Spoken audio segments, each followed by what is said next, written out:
दोस्तों, नमस्कार। मेरा नाम उदित नारायण है और मैं आप सभी का अपने YouTube channel the greatness class में स्वागत करता हूं। तो आज हम डिस्कस करेंगे कि जो टाइपिंग में एरर है वो किस तरह से काउंट होंगे, या फिर जो आपके परसेंटेज एरर है वो कैसे कैलकुलेट होता है किसी भी एसएससी के एग्जाम में। तो देखो, पहले अभी हम सीजीएल की बात करेंगे। ठीक है, तो सीजीएल में देखो क्या है कि इन्होंने क्या करा है कि सारी पोस्टों के लिए जो आपकी टाइपिंग है वो मैंडेटरी कर दी है। ठीक है, मतलब each and every candidate has to qualify the typing test. ठीक है, तो इसमें क्या है, इन्होंने क्राइटेरिया रखा है कि आपको, मतलब इसमें दो तरह से कट ऑफ बनेगी। एक होगी सीपीटी और एक नॉन सीपीटी। तो हम नॉन सीपीटी की बात करेंगे सिर्फ, क्योंकि उसी में मेजर जो हमारी पोस्ट हैं वो कवर होंगी। तो जो नॉन सीपीटी पोस्ट हैं या फिर क्वालिफाई जिस तरह से होंगे, कोई भी स्टूडेंट जो क्वालिफाई होगा किसी पोस्ट के लिए, उसका क्या क्राइटेरिया है। देखो, उन्होंने रखा है जो क्राइटेरिया वो है 30%, oh sorry 20% for the UR category and 25% for the OBC category and 30% for the SC category. इसका मतलब क्या है कि जो परसेंटेज ऑफ एरर अलाउड है वो कितना है, यूआर को 20% और ओबीसी को आपका 25% एरर अलाउड है और एससी का 30% एरर अलाउड है। ठीक है, इसका मतलब क्या होता है। देखो, इसका मतलब सीधा सा ये है कि जैसे मान लो कोई कैंडिडेट है वो यूआर कैटेगरी का है और उसको हमने दिए 100 वर्ड टाइप करने को इंक्लूडिंग स्पेस। जो एसएससी की टाइपिंग होती है उसमें स्पेस को भी इंक्लूड कराया जाता है। दो, जैसे अभी जो हमारी टाइपिंग हुई थी वो थी 2000 कैरेक्टर।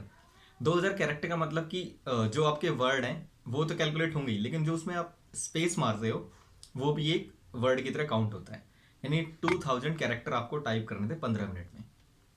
ठीक है, तो जो 2000 हम आपके कैरेक्टर हैं उसका 20% कितना हुआ, 10% आपका 200 और 20% मतलब 400।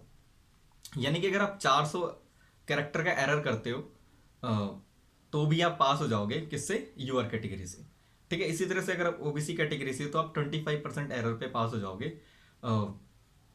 यानी कि आपका कितना हो जाएगा वो 500 वर्ड। यानी कि अगर आप 1500 वर्ड टाइप कर देते हो ओबीसी से तो भी आप पास हो जाओगे। वर्ड मतलब कैरेक्टर। ठीक है, कैरेक्टर की बात कर रहा हूँ मैं। और इसी तरह से अगर आप एससी कैटेगरी से हो तो आप 1400 कैरेक्टर लिख दो, टाइप कर दोगे तो भी आप पास हो जाओगे। अब देखो, केस क्या बनता है कि ये जो एरर है किस तरह से काउंट होता है। ठीक है, तो देखो, जो इनका एरर कैसे काउंट होगा कि मान लो अब इसके भी 3 सिनेरियो हैं कि पहला वो कि जिसने पूरी टाइपिंग कर दी या उससे ज़्यादा टाइपिंग कर दी, जितना मतलब जितने करेक्टर टाइप करने थे उससे ज़्यादा टाइपिंग टाइप कर दिया वर्ड, जैसे करेक्टर, जैसे कि 2000, मान लो कि आपको जो पैसे दिया था वो 2000 उसका था की डिप्रेशन का, यानी 2000 कैरेक्टर का। और जब आपने सबमिट करा तो आपका आया मानो कि 2050 कैरेक्टर। ठीक है, और मान लो कि जो पैसे एक्चुअल उन्होंने कितना दिया था 2004 का, 2004 कैरेक्टर का। तो आपने कितने वर्ड ज़्यादा लिखे, या 46 कैरेक्टर ज़्यादा लिखे। ठीक है, यानी 46 कैरेक्टर। तो ये जो 46 कैरेक्टर हैं वो किस में काउंट होंगे, आपके एरर में।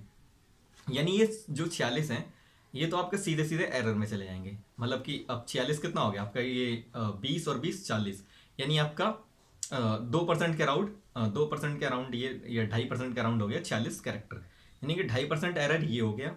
और जो आपने टाइप कराया बाकी 2046 कैरेक्टर जो थे उसमें ये 46 को हटा के जो बाकी बचा उसमें से आपका देखेंगे कि आपने जहाँ जहाँ गलती कर रखी होगी। इसमें जो क्राइटेरिया दिखा था ना, जैसे कि हाफ मिस्टेक, फुल मिस्टेक, तो वो half mistake full mistake count करके मान लो कि आपकी मिस्टेक आती है 2% और। ठीक है, तो आपका टोटल परसेंटेज ऑफ एरर कितना हो जाएगा कि 2% तो उधर से था। यानी कि अगर आप 2004 कैरेक्टर टाइप करते तो आपका परसेंटेज एरर 2% होता। क्योंकि आपने ज़्यादा लिखा है तो आपका 2.5% वो, तो टोटल आपका एरर कितना हो जाएगा, 4.5%। ठीक है, आई होप कि आपको ये बात क्लियर हुई होगी। इसी तरह से देखो कि अगर मान लो किसी बच्चे ने लिखा है, टाइप किया है, मतलब 2000 पूरे 4 या 5 कैरेक्टर।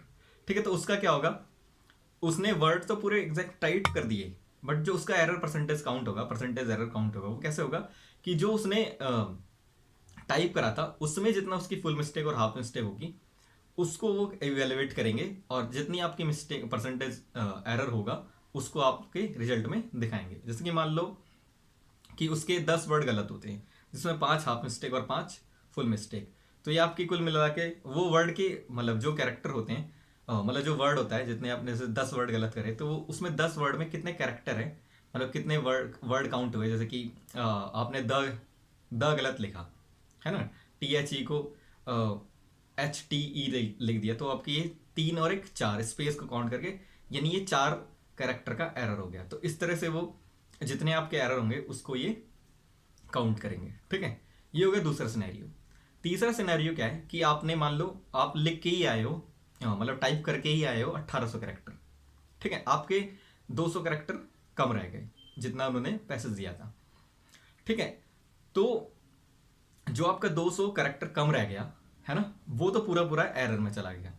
यानी कि 2000 का 10% कितना हुआ, 200, यानी कि आपने 1800 लिखा था, यानी 200 का मतलब 10% आपका एरर हो गया। ये 10% तो सीधा सीधा आपका एरर में चला गया। ठीक है, अब जो आपने 1800 लिखा है उसमें देखा जाएगा कि आपके फुल मिस्टेक और हाफ मिस्टेक कितनी है। ठीक है, उसको इवेल्युएट करेंगे। मान लो कि आपकी फुल मिस्टेक और हाफ मिस्टेक मिला के 3% की आती है, जितना आपने टाइप करा है, तो आपका 3% ये एरर और 10% ये वाला एरर, तो एक कुल मिला कितना हो गया आपका 13% का एरर। ठीक है, तो ओवरऑल मैं ये बात इसको, तो ये 3 तरह से मतलब कि आपके एरर काउंट होंगे टाइपिंग में। ठीक है, तो और मैं बोलूँ तो इसका सीधा से मतलब हुआ कि जो भी स्टूडेंट है जो कम भी लिख के आए हैं या कोई ज़्यादा भी लिख के आया है, तो बस आपको ये देखना है, मतलब वैसे तो पास सभी हो जाएंगे मोस्टली पीपल जो कि मतलब बहुत ज़्यादा ना छोड़ाओ कि अब लिख के ही 1600 वर्ड आए हो तो वो तो शायद ही पास हो गए। बट अगर आपने 1700 1800 भी लिखा है तो आप लोगों को डरने की कोई ज़रूरत नहीं है, जिसने भी इतना लिखा है। ठीक है, कई लोगों की जैसे कि टाइप कर रहे थे तो उनकी एक आधी लाइन छूट गई होगी जैसे, तो उनका 1900 कैरेक्टर आया होगा। बट इसमें घबराने की कोई बात नहीं, वो 1900 कैरेक्टर मान लो आया भी है तो वो 5% का रह रहा है। ठीक है, अगर आपकी 2 लाइनें छूटेंगी, देखो SSC में क्या होता है कि जो एक लाइन दी होती है उसमें पूरे 100 कैरेक्टर होते हैं। ठीक है, ये मैं अपने पर्सनल एक्सपीरियंस से बता रहा हूँ क्योंकि मैंने CHSL की टाइपिंग दी थी अभी, और मैंने CGL की भी टाइपिंग दी है। तो CHSL की टाइपिंग में तो मैंने पूरा कर दिया था, लेकिन CGL की टाइपिंग में थोड़ा सा इसी वजह से मतलब होता है ना, थोड़ा सा लाइन मिस हुई थी, तो मेरे थोड़े कम कैरेक्टर आए थे। और वैसे मुझे पता है क्योंकि मैंने दे रखा है, तो उसमें एग्जैक्टली 20 लाइन होती हैं। जैसे आप 2000 की डिप्रेशन मारोगे तो एग्जैक्टली आपकी 20 लाइन होगी, यानी कि एक लाइन में आपको 100 करेक्टर दिए जाते हैं। ठीक है, तो अगर आप 1800-1900 वर्ड करेक्टर टाइप करके आए हो तो डरने की कोई बात नहीं है, आप आराम से पास जाओगे, क्योंकि जो परसेंटेज ऑफ एरर है वो काफ़ी ज़्यादा है। 20% पे भी जाओगे तो आपका 1600 वर्ड होता है, अगर आप 1800 भी लिख के आए हो तो आपका 10% और एरर शायद ही होगा। ठीक है, तो डरने की कोई बात नहीं है। हाँ, बस इतना ही था टाइपिंग के बारे में। ठीक है, आई विश कि आपको ये वीडियो पसंद आई होगी। अगर आपको ये वीडियो पसंद आई है तो आप प्लीज़ हमारे चैनल को सब्सक्राइब कीजिए और वीडियो को लाइक कीजिए। Thank you.